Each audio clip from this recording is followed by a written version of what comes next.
Hi, welcome to Spiritual Connection. I'm your host, Katie Augustyn. So I'm a transformation coach, I'm an energy healer, I'm a shamanic practitioner, and I'm the spiritual head of Transformation Center CT, which is based in Westport, Connecticut. And at the center, everyone is welcome to come, no matter where you are on your spiritual journey. We offer different workshops, trainings. We're going to have a retreat this summer. We also offer satsang once a month, which is Sanskrit for in the company of the truth. And that's a great evening just to be together with really, really nice energy, do some meditation, some chanting, and again, all are welcome. There's so much to experience and learn on this journey, so we're happy to have you with us tonight. And you know, the Spiritual Connection show is about connecting. It's about connecting with each other as well as connecting with our own spiritual selves to learn more about us. And you're also going to learn more about yourself by hearing from our guest. And they're going to share their spiritual journey, what they're up to, and what they have to offer. So we're all on this together, and we're here to support you on your path. Thanks again for joining us. And tonight, my guest is Thea Litsios. Welcome to the show, Thea. Thank you. I'm excited to be here. Yeah, I'm happy to have you. So first, I'm just going to read a little bit about you, an introduction, so our viewers can also get to know you a little bit. So Thea is an artist, a teacher of active dreaming, and a certified consulting hypnotist. She has an MFA in fine arts photography and was a professional photographer for almost 30 years. She worked doing photojournalism for the Los Angeles Times and had her own studio in Denver. Right. And now you're on the East Coast. We're happy to have you here. Well, I grew up here, but it's been a long time since now I've you're actually back. lived here. Yeah. That's great. So she felt the need to expand her horizons, so she began to study dreams with author, teacher, and developer of active dreaming, Robert Moss. So he was the one who started that? Yes, he's written a lot of books. Okay, so we'll hear a little bit more about that. And then she became a teacher of active dreaming in 2009 and has been giving individual dream consultations, teaching, as well as leading the dream groups ever since then. That's fabulous. And in 2016, she became a certified consulting hypnotist. Okay. And through that, she helps people create change in their lives through using deeper levels of consciousness. So that is very helpful. And one of her favorite aspects of being a hypnotist is doing past life reviews. And this is where an individual can gain insight into their present life by exploring aspects and relationships of who they have been in prior lives. So we are going to talk about that as well. Great. Super. Before we get into that, I really want to hear a little bit, if you would share with us, about your spiritual journey, how you got to where you are, anything you want to share. Sure. So I grew up in a household where all of my grandparents were from what was called the old country, from Greece. Okay. And one of my grandmothers was a very prolific dreamer, and she often dreamed of the future. So it was not unusual in my house to sit around the kitchen table and literally say, oh, what did you dream last night? Let me tell you my dream. And if you said, gee, I think this dream is of the future, no one thought you were strange. I mean, it was just a normal thing in my house. And so it wasn't until I went to my dream teacher training that I realized this was not everyone's experience. So I was kind of surprised. But what's interesting is when you grow up in a household where dreams are valued, then you have access to a whole resource of tools that normally in our Western culture anyway, we don't really take as seriously. I mean, oftentimes a child will have a dream, and if it's scary, the parent's like, oh, it's just a dream. And that child knows it was a real experience. And so the dream aspect is something that I had when I was younger. And when I was about 14, my mother had a back surgery that didn't go so well. And so she was in bed for 6 months healing and started reading a lot of books on alternative healing. And I was, keeping her company and reading the books with her. And one of the books she read was about Edgar Cayce, who was a medium who could go into trance, and tell people information about their own healing. And he eventually also talked about things like reincarnation and other things like that. And when I was 14, the minute I heard about reincarnation, it was just like, oh, of course. Like it was as if I had always known it, but no one in my sphere ever spoke about it.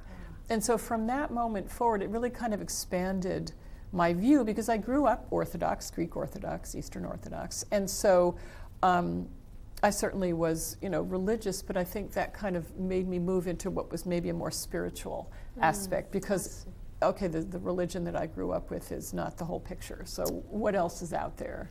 And I've always been interested in just kind of personal growth and, the question of why are we here, and, has always been really big.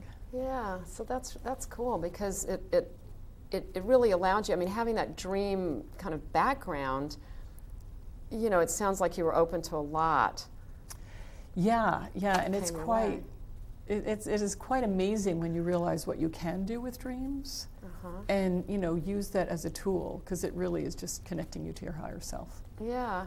Every night you have right, and opening us up to whatever is there, right? The wisdom, the learning. The guidance, yeah. Yeah, so, but you had a little detour where you went to art school and you were photojournalist. Yeah, so I was an artist, still am, professional photographer for many years. And, when the economy crashed in 2008, I had been doing photography for a long time, and I had kind of hit a wall. And it's like, it's time to do something new. So, I got a job, and in the meantime, I was exploring what else can I do that's going to be more meaningful to me. And I had gotten a series of tapes from the local library by Robert Moss, and I thought, I need a spiritual practice. I need something to kind of expand my life. And so I went to the bookstore, got the latest book by Robert Moss, which was called The Three Only Things, which means, how people refer to it, it's only a dream, it's only a coincidence, it's only your imagination. And I read that book. And are those the three onlys? Those are the three only things that he writes about in that book. And then I was just hooked. So I read a few of his books. I went to a couple of his workshops, and then I thought, I want to teach this. So nice. Is that when you were in Denver, or were you back here? Yeah. Okay. I was. Is he based out there? No, he's actually based in New York, Albany, New York, but he travels all over the world at this point, giving workshops. Yeah. Oh, cool. He's almost never home, to tell you. Yeah. So that led you into your next career, really. Yeah. So I had been teaching active dreaming and leading dream groups in Boulder, Colorado, actually. And then one of my fellow dream teachers, I was at a gathering. Once I moved back east, Robert gives these weekends up in the Adirondacks for his advanced dreamers and his teachers, and I could finally go because I was on the East Coast. And when I was there, one of my fellow dream teachers said, you'd make a good hypnotist, and I had never really thought about it, so I explored the idea, and I thought, oh yeah, I like the idea of working with other parts of, expanded version of what our mind can do, because it's kind of in line with the dreaming. So it's all connected. Yeah, absolutely. For sure. Yeah. So take us through, what is an active dreaming? What does that mean? So active dreaming. So Robert Moss was an individual. He grew up in Australia, was very ill for much of his childhood, spent a lot of time in hospitals, but he also had more than one near-death experience, even before he was 12 years old. And he was naturally a very active dreamer, but at that time there was no one really to speak about his dreams with until he met a young Aboriginal boy who really confirmed many of the things that he had experienced himself. So I would call active dreaming a modern shamanic approach to dreaming, because many indigenous cultures, they value dreams, they value dreamers. A shaman is someone who dreams and can help people through dreams and through journeys. And so he developed ways for people who are not of those indigenous cultures to learn how to use their dreams in those ways, and just to recognize what our dreams can do. Our dreams can show us the future. We can get guidance in our dreams. We can connect to other aspects of ourselves, whether it's a past life, our own future, or even just, our own guides. To show us, it's as if you have this expanded view of what's possible with your own life. And if you're open to it, there's a lot of information that you can because get. you're tapping into an aspect of yourself that's available. Exactly. But you just have to know how to go about doing it. Is it difficult, or can anybody do it? It's really, I mean, first of all, if you're not dreaming, the best thing to do is to keep a journal by the side of your bed. And every morning you woke up, just write down anything. Because if your dreams, if you haven't been paying much attention to your dreams, it's as if it's a good friend who has a lot of great advice for you, but if you don't listen to them after a while, they're like, I'm just not going to bother anymore. So you need to cultivate your dreams by writing down things in a dream journal. And then working with the dream. So it's not so much how you dream, because we all dream naturally, but it's how you think about the dreams and how you work with the dreams. That really what I teach people.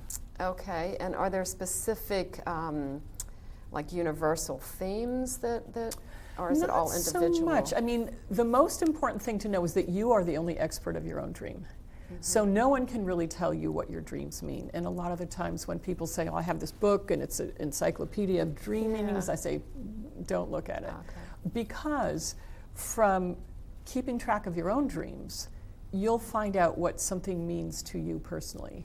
And when we're communicating about our dreams, because that's one of the things I teach people to do in the workshops, you know, if you want to share a thought about someone's dream with them, you always preface it by saying, well, if it were my dream. Because you want to be respectful. You don't want to tell someone else what their dream means, because for one thing, you could be wrong, right? But your wrong information could actually be helpful to them. So if you preface that statement with, well, if it was my dream, this is what I think about it, you know, then it gives both space for people to communicate their dreams and communicate about their dreams in a way that can actually be really helpful and respectful at the same time. Yeah, no, I can see that, because it may not be relevant to them, but it might give them an idea like, oh, actually, it's just the opposite of what you said, or something like that. Exactly, yeah. Huh. Yeah. So when you train the people in workshops, is that, so they talk about their dreams? Like, do they have to come with a dream? No, usually, you can have a dream that you had, a long time ago. Sometimes people want to communicate with me about a very specific dream, and that's when I do the dream consultation. But, we're really teaching people tools and techniques. And one of them is incubating a dream. Like, if you have a question and you're just, maybe you have too many options in your life and you're just really not sure, like, what's the best path for me to take? You can actually incubate a dream, which is to ask a question of your dreams. And you can write it down if you want to. You go to sleep that night, and then you wake up in the morning or the next morning with a dream that might be an answer to your question. And just an example of that was when I was in my 20s and just beginning my photography career.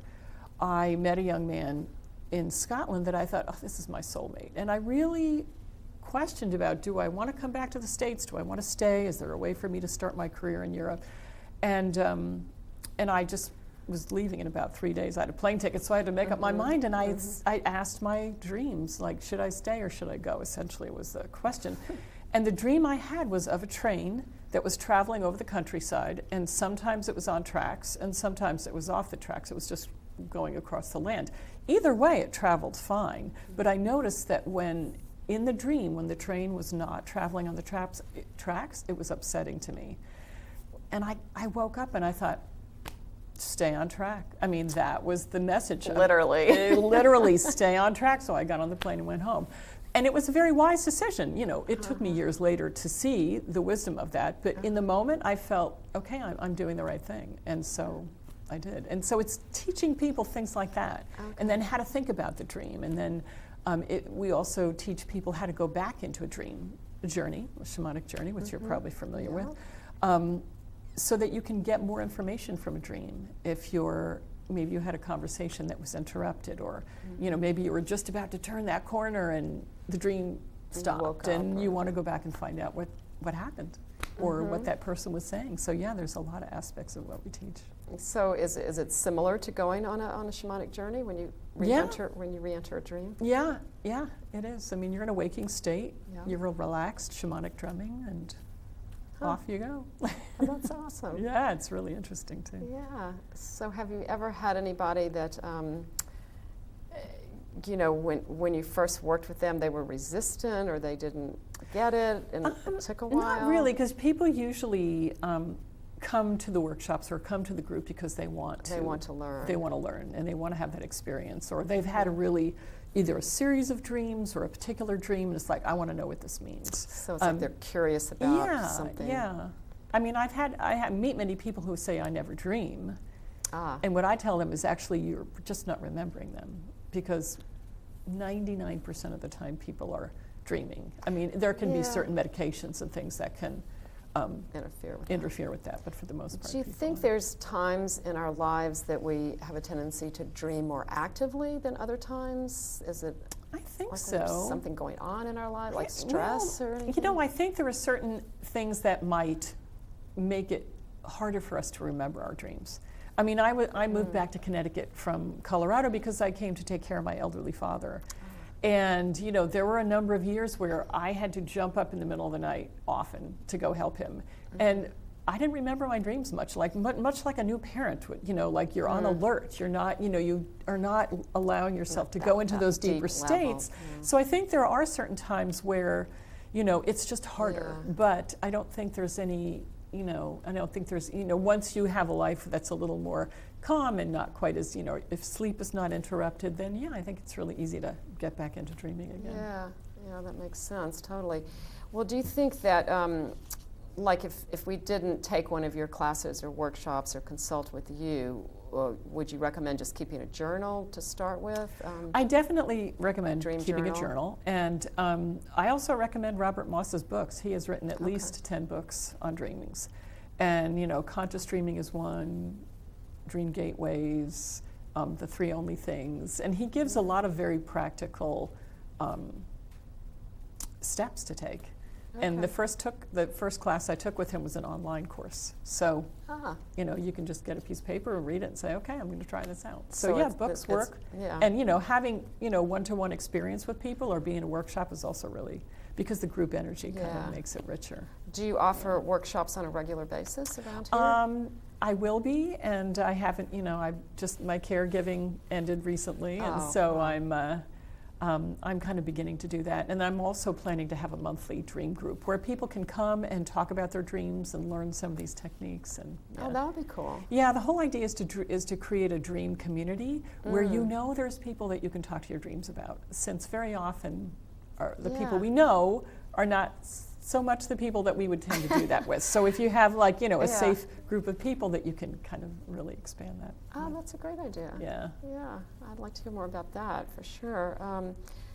All right, so then to switch gears a little bit, how did you get into the hypnotism? You said that it's something that interested you and you thought it would be... Yeah, well, I have always been interested in past life regression, just because when I was younger and I learned about hypnotism. So I had a few past life regressions myself. I see. And as I said, one of my dream teachers had suggested to me that I might enjoy being a hypnotist, and having relocated from Colorado, I was looking for a new, you know, way, a new career, and so it just kind of was very synchronistic, and it just kind of worked, and it's fascinating to me, you know. Yeah.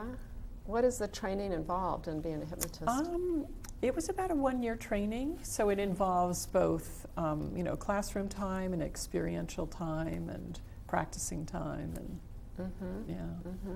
So with that, you have regular, just individual clients that come to you, and for a variety of reasons. Yeah, I mean, I would say, you know, the staple of hypnotism is weight loss and stopping smoking cigarettes and stresses and things like that. And, you know, I work with all those people in all those different areas. But as I said, what really gets me excited is working with past life regression, just because, you know, obviously if someone believes in reincarnation, and they're going to have a little more of an openness to it. Obviously, if someone's not, they might not be as interested in that. But if you are, and if you're curious, or if you have certain situations that you think, you know, I just don't understand this. I don't know why my relationship with this one person is so difficult, or I don't know why I have this kind of reoccurring problem in my life. Or, you know, there's various different things. Even physical problems can be related to past lives. So what is the process that you go through for that? It's really just putting someone in a hypnotic state. Usually people, they want to state, you know, an intention or an issue that they're working on. Because I mean, many of us have had many, many lives, but you might only remember 2 or 3 in one session, and the ones that you remember will be the ones that will be the most pertinent to you at this moment. Yeah. So usually coming in with an intention is going to help, because then that is going to bring up surfaces exactly quicker the or right easily. one. Yeah. Okay, and so then it turns into a typical hypnosis session from Well, there? it's a little different in the sense that with a past life review session, you're actually speaking. So you're very relaxed, you're in a hypnotic state, but you can speak. People have different ideas of what hypnotism is. Unlike what you see on stage shows, or on television, you're not knocked out, and a hypnotist can't get you to do things you don't want to do. And so really, it's just like a very, very deep state of relaxation. And yet, with a past life review, you're speaking, because I'm asking the person questions, and they're observing things, and I'm kind of guiding them through, a life, just to figure out where they were and what happened in their life and what the lessons they learned in that life. Okay. Yeah. So it sounds like it's a little similar to regular hypnosis. I haven't done It is. I mean, it basically is. part. The difference is that it's usually a longer session. Okay. And there's no, like with a regular hypnosis session, I will have a script that I have written ahead of time to work with the person based on what it is they're wanting because to work. They have a specific goal in mind. Well, Exactly. that's like behavior-driven.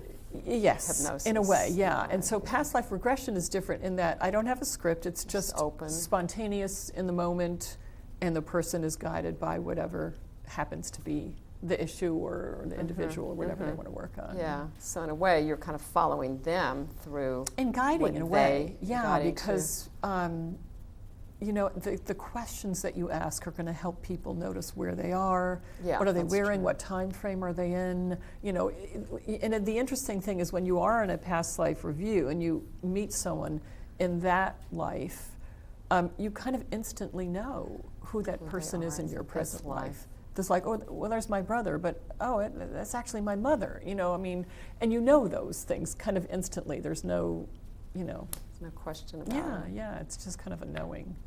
Huh.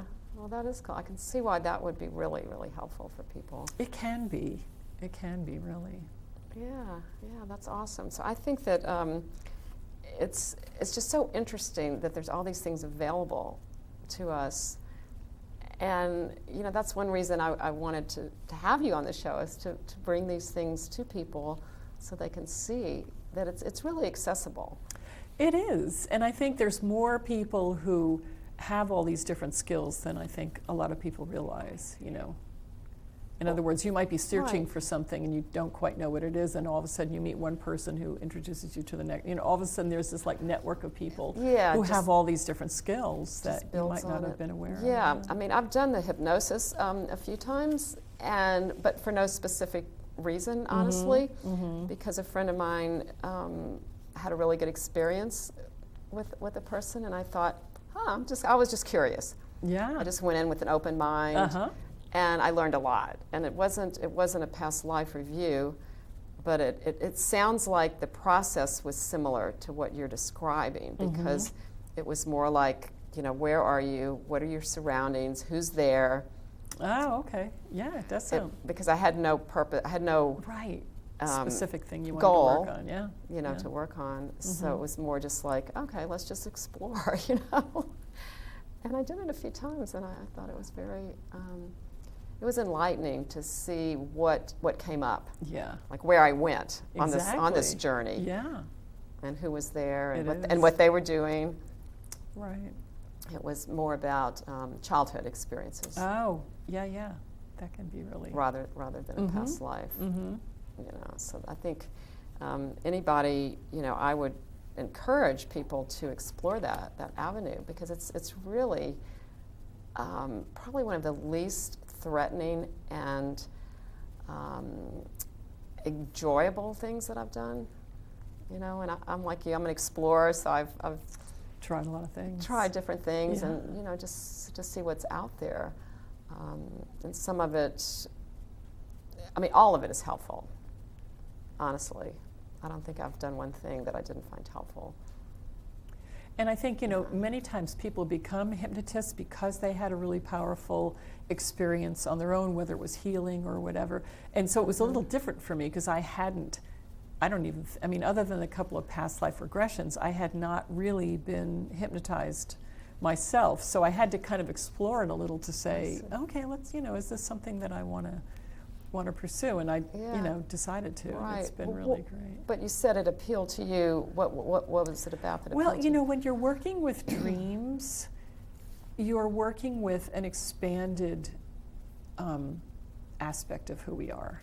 Like in our waking lives, we're narrowly focused in this physical existence. And it's the only reality we see. And then when we're dreaming, we can fly. There's no time frame. There's no space.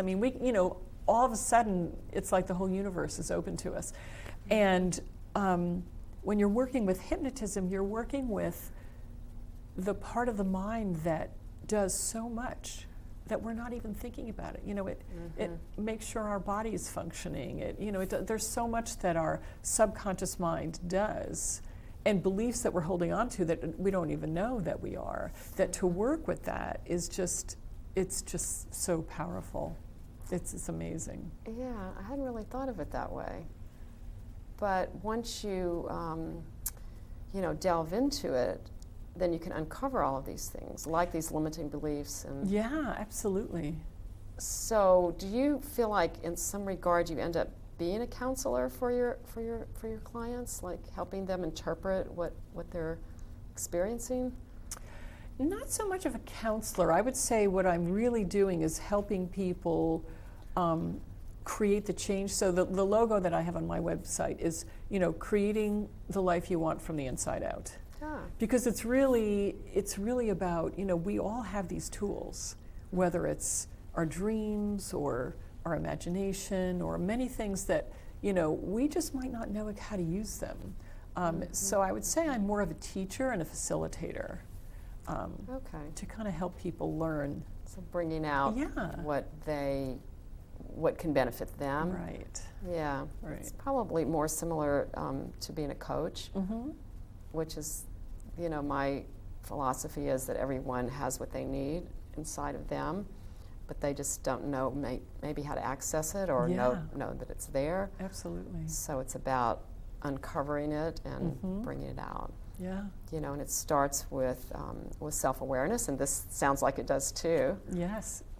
So it's like you're shining a little bit of a light on maybe what has not been seen before or what has not been covered. Absolutely. And I think sometimes when we're not conscious of our dreams, there's so much information that we're missing in terms of just guidance in our own lives. And then when you start to work with your dreams, when you start to record them, part of what we do is to see, are any of your dreams about the future? Is it a future you want? How do you move towards that future? Is it a future you don't want? How do you make sure that doesn't happen? And so there's just a lot of ways that you can, work with tools that are readily available. Yeah. That I and think what are about really if you're always dreaming about the past?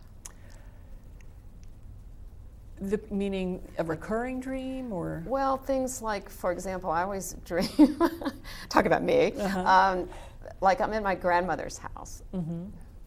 So that can be a number of different things. So a house can sometimes represent a part of your life. It can also sometimes represent your physical body. So there's a lot of different ways that, so you might be dreaming about what seems like the past, but the dream is probably telling you something about the moment. Yeah. All right, well, I'm definitely going to call you because we're going to have to wrap up. Okay. But thank you so much for being on the show. You're It's welcome. fascinating to me, both of the topics. It's been really enjoyable. We'll be in touch. Thanks. And thank you to our audience for joining us tonight. I hope you learned as much as I did. It was a pleasure being with you. Signing off, Katie Augustyn, Spiritual Connection Show. See you next time. Blessings and good night.